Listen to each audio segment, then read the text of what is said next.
Maituturing na isa sa mga vulnerable sa digital media ay ang mga senior citizen. Kaya naman, nagsagawa ang Department of Information and Communications Technology ng cybersecurity at cyber hygiene training para sa kanila. 21 na senior citizen sa isang barangay sa Baguio City sumailalim sa nasabing training. Si PIAUC intern Alicia Faith Marshall para sa report.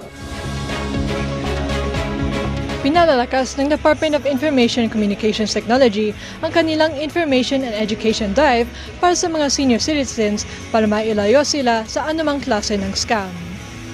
Bilang bahagi ng ika-10 anibersaryo ng DICT, isinagawa nila ang Internet Media Literacy Cybersecurity Training para sa mga senior citizens mula sa Barangay Happy Hollow ng Baguio City. Sa nasabing training, ipinakita sa mga senior citizens kung paano gumamit ng computer at internet sa araw-araw at mga government services sa eGov.ph app.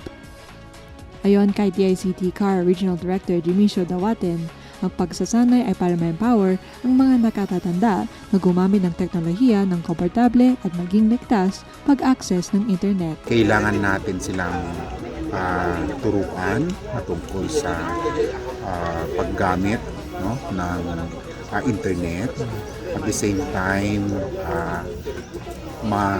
maging confident, gawin natin silang confident on how to use it in the best way that we could para naman makakatch up sila sa paggamit ng mga makabagong teknolohiya natin like internet. At yung halimbawa, if they navigate yung mga applications na nandyan sa ating mga cellphone, ay marunong sila na kumilatis kung mga ito ba ay pwede nilang gamitin, o kaya ito ba ay safe, o kaya pag merong mga nakipag-transact sa kanila, ay ito ba ay safe at hindi ito panloloko.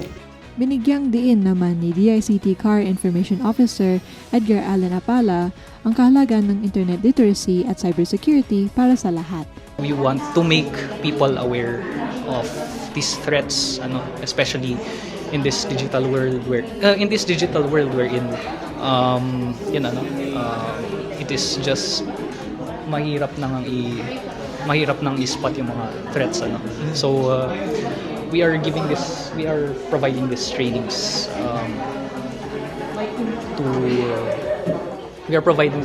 to of course keep the people aware of the threats. We have events lined up naman this month considering it's the ICT month, and just be updated na lang. So you can find us in our Facebook page, DICT Cordillera, or DICT or even our provincial offices. Nagpasalamat naman ang mga senior citizens sa pagkakataong ibinigay sa kanila para makapag-training. Anila, malaking tulong ito sa kanila. As of now, sa internet natutunan namin how to use the proper internet, especially the signal kanya na pinag-uusapan. Okay. And the other one is about yung mga modus operation ng mga masasamang tao. So, kanina nga nabigay nga ako na example about the modus in phone call. So, I give also an example. Actually, ang laking tulong. Pangalawang beses ko na actually na pumunta ngayon para mag-training. Ang laki talaga ng natutulong, lalo na yung ngayon yung naging activity sa mga phishing, sa scams. Kasi ako naranasan ko na GCash din sa akin.